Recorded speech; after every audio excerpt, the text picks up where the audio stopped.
Hey guys, in this video, I'm going to be going over a strong competitive moveset build that you can teach Sceptile, as well as some additional options that you can go with and where you can access these moves, whether it's through leveling up, TM, etc. And then also going to be touching on the ability, item, as well as nature that you might want to go with on your Sceptile. So of course, one of the starters here, grass type, leaving it resisting electric, grass, ground, water.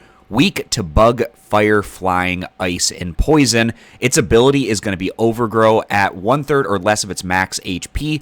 This Pokemon's grass-type attacks have 1.5x power. And in terms of its stats, its speed is really great up there at 120. Also a respectable special attack at 105, special defense at 85, and then attack at 85, HP at 70, and defense at 65. So first I'm going to go over this recommended moveset where you can access these particular moves, and then some differences that you can slide in here if you want to change things up. And then after that, I'll go over where you can pick up the item leftovers and some nature options that you can go with. So move number one here, we have Leaf Blade, which is a grass type special move.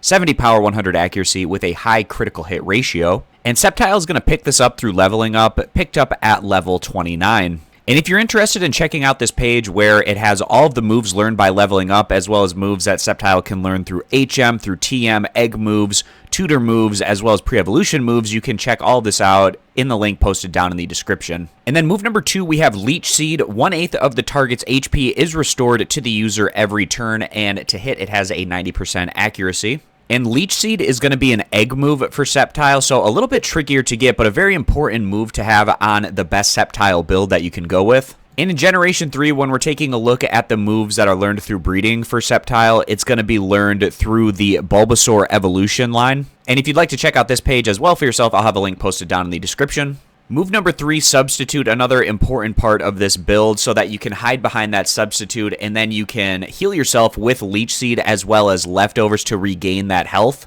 Substitute, it takes 1/4 of the max HP of the user and it puts a Substitute in place of them. And in Emerald, Substitute can be learned from a move tutor that is situated in Lilycove City, right in this area on top of the Lilycove Mega Center. If you're playing Fire Red or Leaf Green, you can also get Substitute from a move tutor in Fuchsia City. Substitute can be taught to just one Pokemon if you talk to the boy in front of the Kangaskhan's pen in the Fuchsia City Zoo. And then move number four, they recommend Hidden Power Ice or Hidden Power Fire. Now, it can be kind of tricky to get the right hidden power that you're looking for, so I'll also give you some other options that you can go with in your build if you didn't want to try to get this proper hidden power.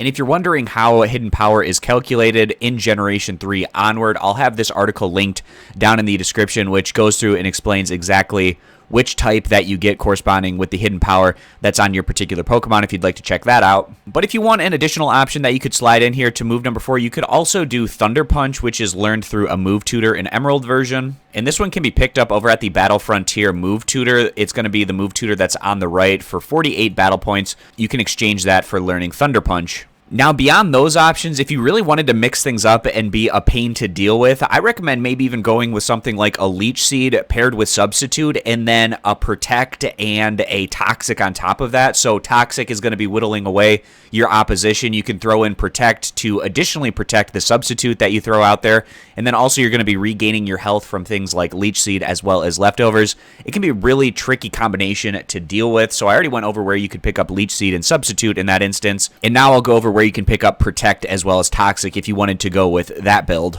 So Protect is going to be TM17, and it can be picked up for 3,000 from the right cashier in the 3rd generation on the 4th floor of the Lilycove department store. And Toxic can be found as TM06 in the northwest corner of the Fiery Path Cave. Of course, it requires strength to reach this in the Ruby, Sapphire, and Emerald game. So just to do a quick recap here, the standard would be going Leaf Blade with Leech Seed, Substitute, and then either Hidden Power Ice or Hidden Power Fire. And if you didn't want to go the Hidden Power route, you can even do something like a Thunder Punch. And then a separate type of build that can be really annoying to deal with would be something like Leech Seed with Substitute and then a Protect and a Toxic on top of that to round out your 4 moves. The item here is going to be Leftovers. At the end of every turn, the holder restores 1/16 of its max HP, and Leftovers can be found over on the SS title in the storage room in one of the waste bins, but it also has repeatable methods in Ruby and Sapphire at the Battle Tower with a streak of 35 or more. It is a random prize in that situation, whereas an Emerald version at the Battle Frontier, you can purchase it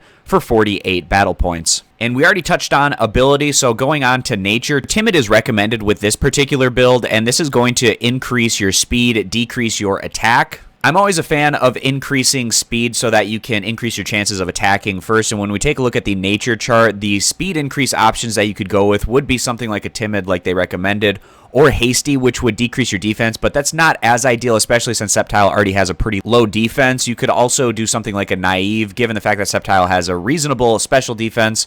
Maybe that going down isn't as much of a hit. You probably don't want Jolly, though, if you're going to be using attacks that go off of your special. If you're just looking for neutral across the board, you would be looking for something like a hardy, docile, serious, bashful, or quirky. And if you were going to go with a more special attack-centered build where you have Leaf Blade and Thunder Punch, for instance, then you could go with something like a Modest.